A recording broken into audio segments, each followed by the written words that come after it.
keep on shining. I'm about that life, keep on dreaming. I'm about that life, never stop.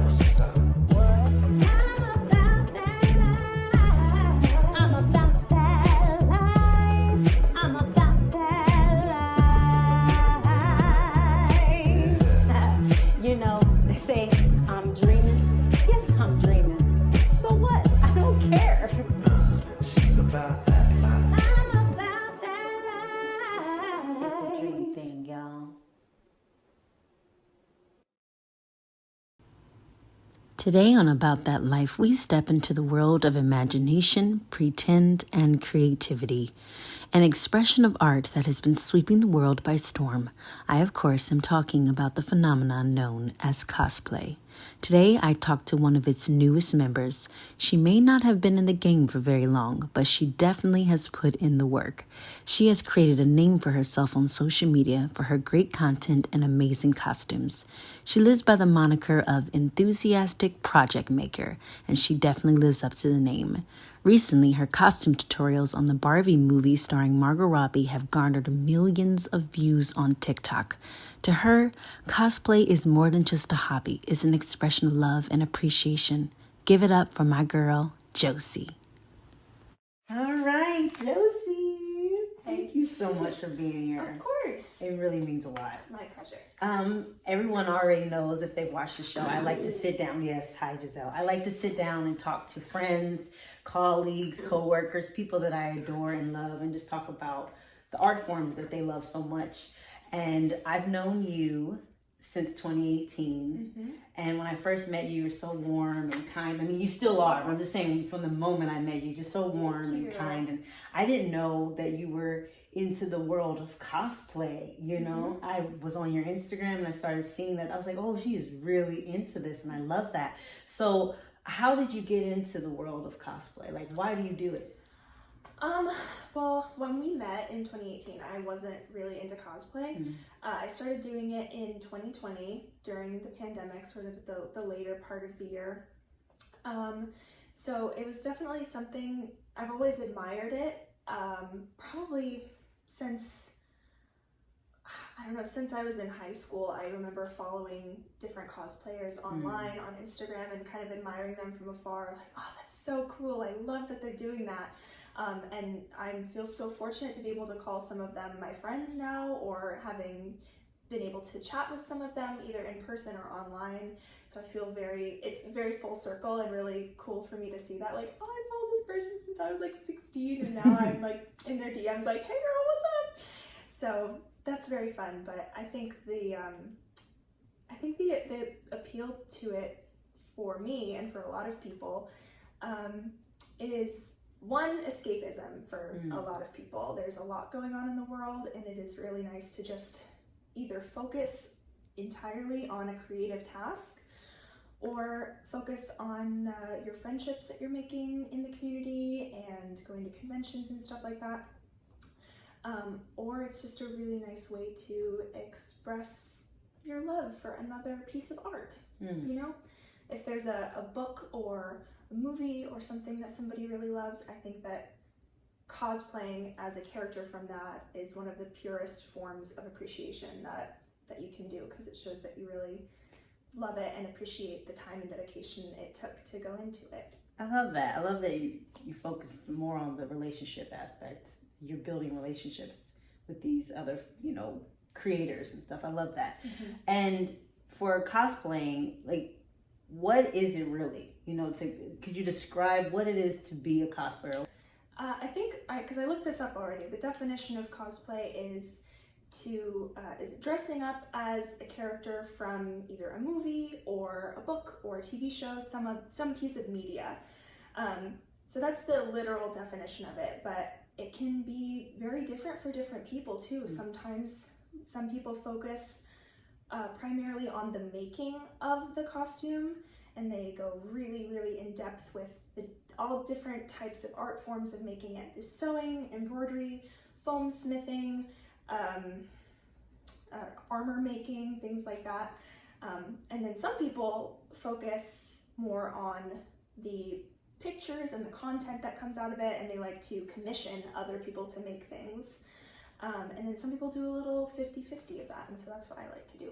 Oh yeah, so you're commissioned to do things for others? No, well, sometimes. I do really like to make things myself, but I also really like to focus on the pictures too, and what sort of imagery you can make after you're done making the costume, and trying to make it look, wow, that looks like it came straight out of a movie, or things like that. I think that's really fascinating too. I feel like people would definitely commission you for the Barbie outfit. I mean, honestly, I would want one, honestly. You tell me how much it would be, and I'd pay you for it in a split second, because that Barbie outfit. I remember seeing the video. I was like, wow, but it looked so good, Josie. Thank you. It looked so good. So how would you label yourself? You know, because me, I label myself an actor, writer, producer, singer. How would you label yourself? I like to call myself an enthusiastic project maker. Because I like to make lots of different kinds of projects. I've always been really crafty, but I don't think there's any point in doing it if you're not excited about it. So, you know, if there's a project that you're not excited about, don't do it. Either don't do it at all, or put it off until you are excited about it. Especially as... Oh, wow. I like that. Yeah. I'm sorry. That was very pointed. I mean, I think that more goes for something that is a hobby. I think if it's an income stream or a way to support your life, you are probably going to have to be a lot more pragmatic about it. But at this point, for me, as much as I'd like to, I don't make any money off of cosplay. I have a full-time job, and this is a hobby for me. So I would like to be able to make money out of it, but at this point I don't, so there's no point in doing something if it doesn't bring me joy. I love that. I hope everyone heard that. I hope they did. I really do, because I mean, like you said, it's nice to do something that's going to financially take care of you, and that's what you said, that's a dream and a goal, but it has to come from somewhere, and it has to come from your heart first, because then you will benefit off of it. Yeah, absolutely. Why do you think cosplay is such a popular thing in society? I think I kind of touched on the escapism a little bit. I think there's definitely some components to that. I think the cosplay community, as far as I'm aware of it, for the most part, has been a pretty safe community and full of lots of acceptance. So I think that a lot of people feel they can really be their true selves and make friends with other people who are also being their true selves in that community, either at conventions or making online friends too. And it's really cool to just see all the little different connections and branches of friendship that I think are possible to be made. I love it. I mean, it's the idea really of being a big kid. Yeah. You know, I like that for me. I know that's not for everybody, but for me, when I've only been to one convention, and I felt like I was just being a kid again, and it was okay to dress up, and everybody was like, "You're not the only one here, so have fun." What convention was it? It was NerdBotCon. Where It is was that? in Pasadena. Oh, This was like in 2018. Oh, okay. I dressed up as Misty from Luke Cage. Ooh, And my husband was Luke Cage. that's really cool. Yeah. I haven't heard of that one. Is that still going on? I don't know. I hope so. But, you know, with everything in 2020, who knows? Fair. I should probably look it up, because it was really fun. It was at the Pasadena, was it the Civic Center or something? But it was really nice. It was really fun. Would you go back to another convention, do you think? Yeah. I probably would want to go with you, though. Because I'd be like, what do I do? Like, what's fun things to do? Like, I would need to know, like, how to sign up for things, and, you know. Yeah. 'Cause I wouldn't want to miss out on... Yeah. I felt like last time when I went, I missed out on certain things because I didn't go early enough, and I didn't know the plan for panels and stuff like that. So We can figure it out together, because I still kind of consider myself to be a newbie, so I'm Yeah. still learning the ropes of the conventions too, and please, everything. I mean, obviously, I want to go to Comic-Con. Like, everybody wants to go to that one, but I would feel like overwhelmed. I would need somebody to just give me like a roadmap. That was me last year. Yeah, you went? I did. How yeah. was it? Very overwhelming. I had been to San Diego Comic-Con. That was actually the first convention that I ever went to in 2018. Nice. But I went with my coworkers and my boss, and we did dress up, but I wasn't there of my own volition, like on my own. First time I went there on my own was last year, and it was really overwhelming because of the strike, and that was absolutely something that needed to be happening at that time, but because of the strike, one of the what's the word I'm looking for? Regulations or... Yeah, like one of the things that ended up happening from that was not a lot of people were doing panels at the convention. That makes sense. I didn't even know the Comic-Con happened during that time. Yeah. That's crazy. That was just last year. No, it was last summer. So because there weren't panels, I think for me, everyone was crowded into the main floor instead of being dispersed throughout the convention center better. So it was like shoulder to shoulder, and I think that's what was most overwhelming for me. But I'm going this year again in like a week. It should be a little bit more. Fingers crossed. Right. Hopefully it'll be like what it has always been, and you'll get the real Comic-Con experience. That would be nice. That is unfortunate. I mean, but the strike had to happen. Had to happen. Yeah. Exactly. What did you want to be when you were a kid? Two main things. Every kid, like, I feel like it switches around a lot, like every week. But my two main things that I wanted to be were a trapeze artist for Cirque du Soleil and a forensic scientist. Whoa! Those are two opposites. So far on the spectrum there from each other. Wow. Yeah. I love that though. I mean, look, I love forensics because I love watching ID Channel. Yeah. I'm one of those people. ID Channel is for me. That's awesome. It still exists because of me. And I'm always like, why do I like watching this stuff? But then a couple of years ago, I was thinking like, I would have loved to have been a forensic person, just, sort of breaking down the crime scene and everything. But then I'm like, in reality, if I was in the actual position to do that, I'd probably be like, I can't do this. This is too overwhelming. This is too gruesome. I couldn't do with that on a daily basis. Like I couldn't imagine what that would have done to my mind. Same. I'm glad I didn't end up going down that route. I read a lot of Nancy Drew and a lot of detective stories, so that's more what I was into. And I knew from a young age, I was like, okay, I can't be Nancy Drew, can't solve those kinds of mysteries, but you could be a forensic scientist, which is the modern day version of that. Right. And then I went to science camps, like I did all sorts of summer camps for science and stuff like that to try to maybe be a forensic scientist one day. And then I discovered, I was like, I don't have the stomach for that. I can't do it. No, absolutely not. Especially after I watched Dexter. Did you ever watch Dexter?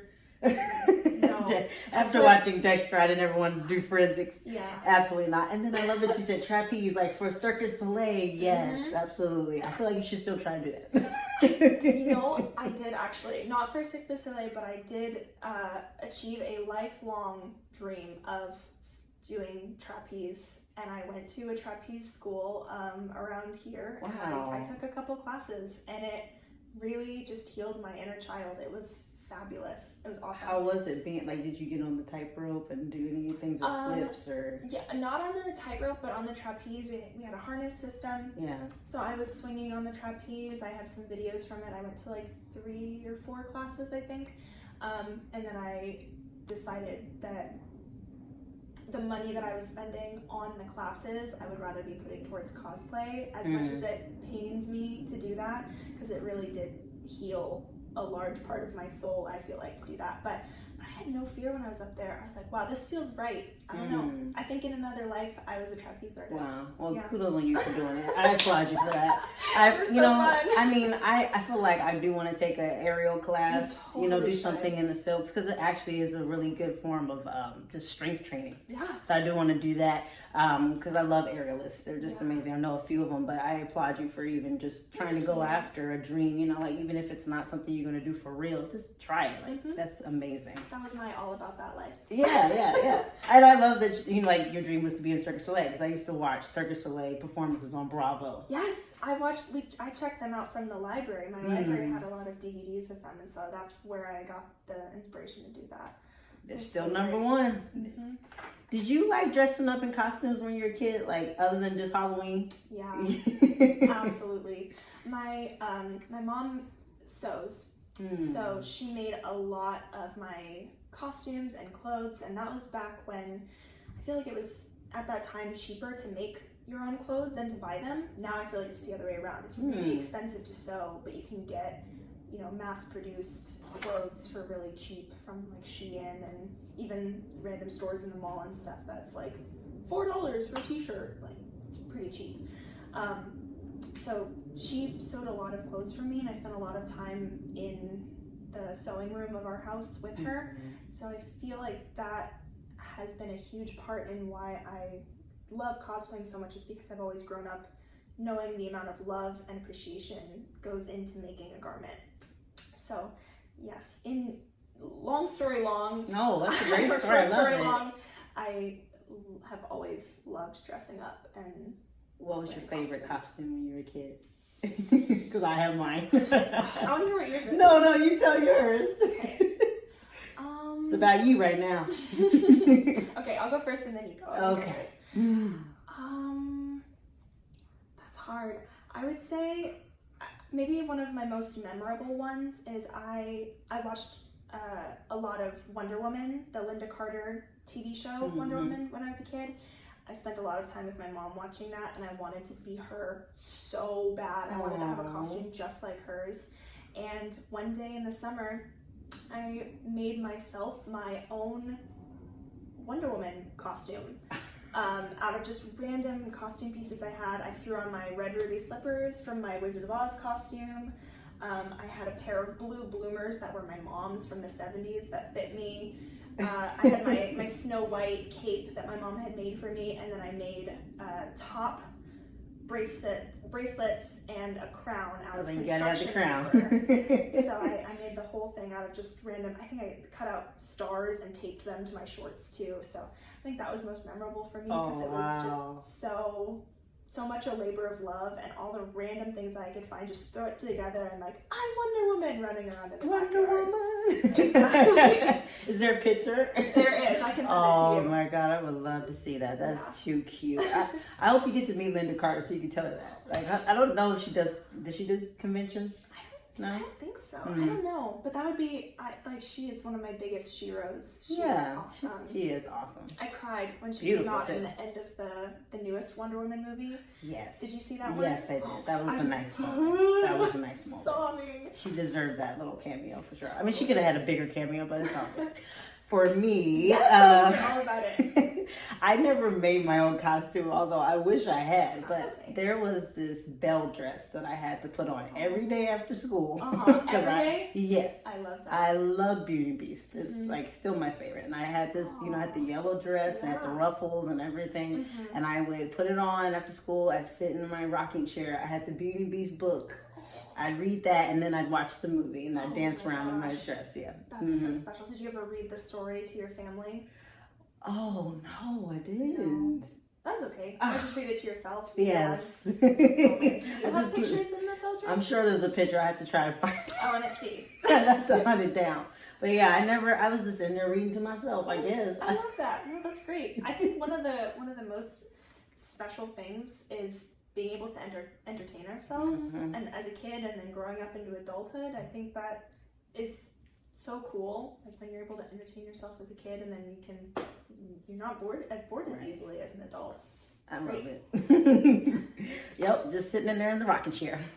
What was your first cosplay?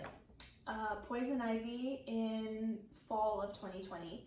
Technically, I made it for Halloween, but that was kind of my very first big project, and I was like, okay, I'm gonna do it for Halloween, but I'm gonna keep doing this after Halloween, basically. And what was the Poison Ivy based off of? Any comic books? It was I tried to be as accurate to the show. It's Poison Ivy from the Harley Quinn TV show. Okay, that nice. is going on season 5, I think. Wow. So, I love Harley. I'm sorry. Me too. I'm so happy that there's just so much more content about Harley Quinn, because I was like, I fell in love with her because my husband loved watching the Batman animated series, so he got me on it. And at the time, they hadn't even done the first movie with Margot, so it just was, I was like, does anyone else know about Harley Quinn? Because it's always about Catwoman. I love Catwoman, but I'm like, no one's talking about Harley Quinn. Have you seen the TV show? I haven't, no. Oh, you totally should. It's really funny. It's a little violent, like a little gory, but I feel like it's easier to stomach violence in cartoons than in real shows with like real actor shows. So I'll definitely watch it because I've seen pretty much a lot of the new DC comic movies, the animated movies, but I haven't seen any of the. There's so many new TV shows now that they're doing, so I'm like overwhelmed. That's fair. And you already said your first convention was Comic-Con. What was a highlight from that moment? Ooh, well, Well, my first convention was San Diego Comic-Con in 2018, but I kind of consider LA Comic-Con in 2021 to be my first one, because that was the first one I went to after I started cosplaying. Nice. So I kind of feel more like that was the first one I went to. So gosh, I don't know, a highlight for me from that convention. Well, for that one,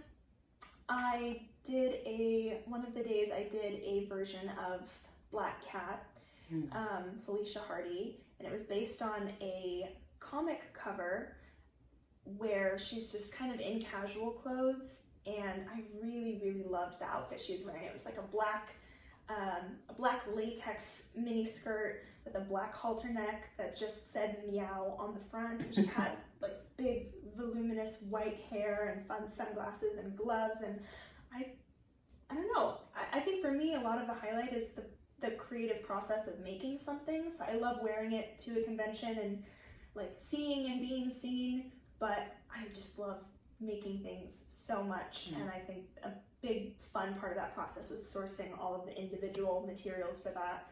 Like, oh, there's those gloves, I can find them on Amazon. Oh, there's the purse from the thrift store, I can cover it up with this fabric I got that looks just like the one from the comic. Oh, here's a wig that I already have, like that works. So I love seeing everything come together and finally being like, look, oh my gosh, it looks just like it. It's so fun. You have such a creative mind. I love that. I feel like, you know how like on HGTV, they have shows where they'll teach you how to like design on a dime. And it'll just show you all kinds of like ways that you can, you know, do interior design for your home and stuff like that. Yeah. And it doesn't have to be super expensive. I feel like there should be shows for cosplayers to know how to, you know, effectively move and shake and do all the things they want to do without having to, you know, overpay. Like, that would be really cool. Just putting that out there for you to think about. Maybe a video series online or something. Yeah, cool. Absolutely. Cosplay on a dime. How do you pick which convention to go to? Because it just seems like so many conventions. There's a lot. There are a lot out there. For me, I look at what is here around SoCal first. I've never traveled to a convention before. I would really love to. I just can't justify it at this point. All of the travel expenses and staying in a hotel and airfare and things like that. And there are a lot around Southern California, so I feel like pretty set around here.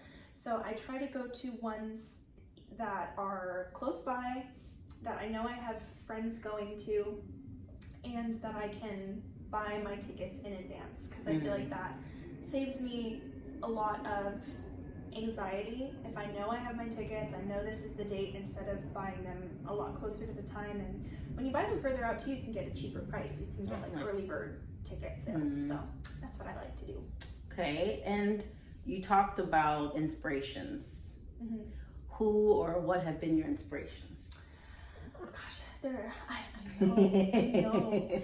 There are so many amazing people, women specifically, that I look up to in the cosplay world. I think Allison Tabitha is amazing. I think she's been a huge inspiration to a lot of people, because she imparts her knowledge on others, and she makes a lot of YouTube videos about how I did this, how I do this, and her stuff comes out looking amazing.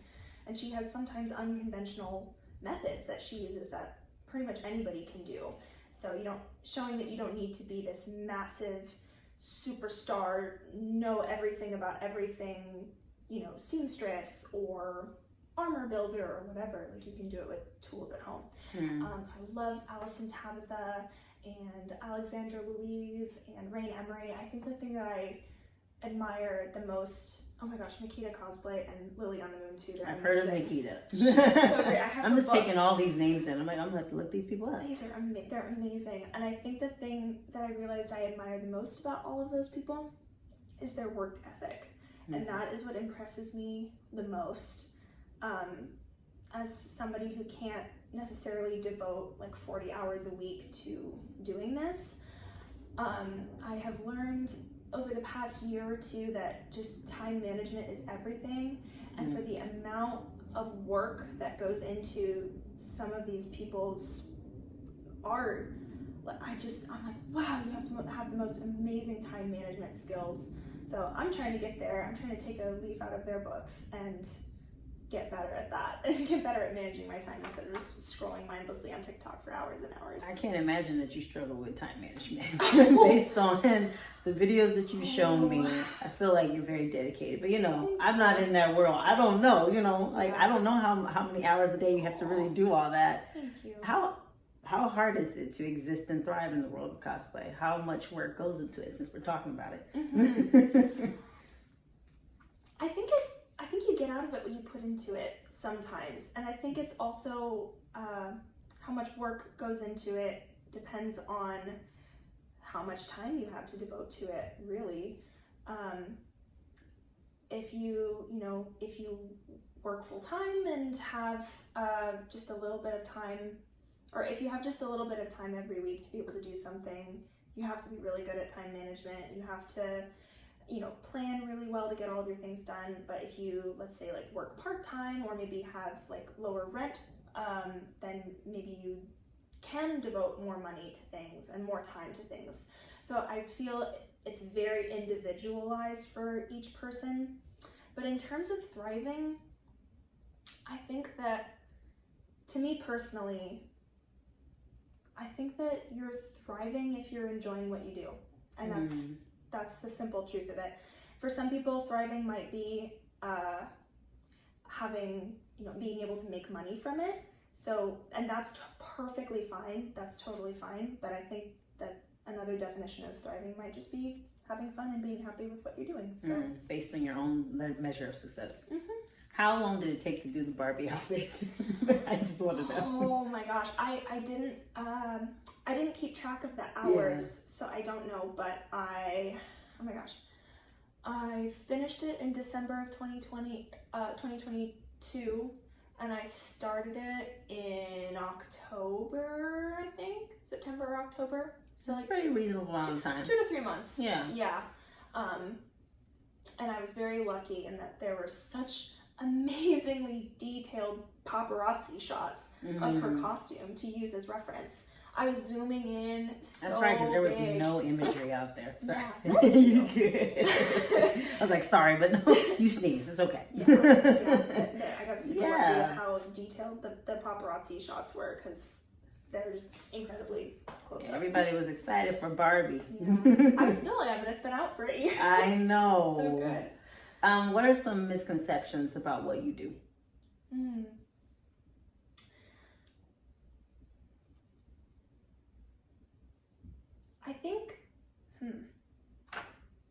I think a big one is that it's just dress up. Like, oh, you're too old to play dress up, and honestly, yeah, it is just dress up. But the misconception that you're too old to spend your time doing that, never. You are never too old to do something that brings you joy and helps you make friends. Yeah. As long as you're not hurting anyone, like, what more could you really ask for? I think another big misconception in the cosplay community is that cosplay equals consent. And that is definitely not something that, should be happening. Just because somebody is dressed up as your favorite character at a convention or out in the wild doing a photo shoot or something, like, I don't know, at a park or a beach or whatever, that does not give anyone permission to put their hands on you, touch you, grope you, catcall or harass you, or just, they're not entitled to you in any way. At the end of the day, you're a person in a costume just trying to express your love for your art. And yeah, I think that's a big problem sometimes. And I don't see it happening too often, but I think a lot of it happens when it happens. Sometimes people are afraid to talk about it because they don't want to, either call somebody out or single them out, or they don't want to cause a scene or seem like they're trying to attract attention, being an attention seeker. But yeah, I'm really, really grateful that I haven't really run into that, but I know a lot of friends who have. So yeah, I'd say that was another misconception. Dressing up in a cosplay does not mean that anyone is entitled to you, your body, or your time. Agreed. It's the truth. Yeah. Sorry, it's the truth. You say art form. Mm-hmm. What would you say to those who don't think cosplay is an art form?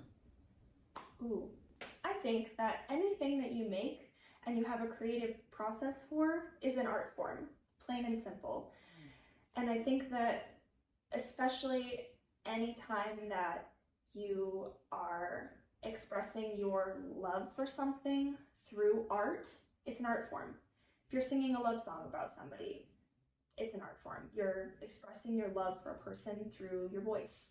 If you make a costume for somebody, like you're my mom and you make a costume for me, she's expressing her love for me through her sewing skills. So anytime you make something with your body or your mind to show your love for somebody or something or your appreciation for it, I think it's an art form.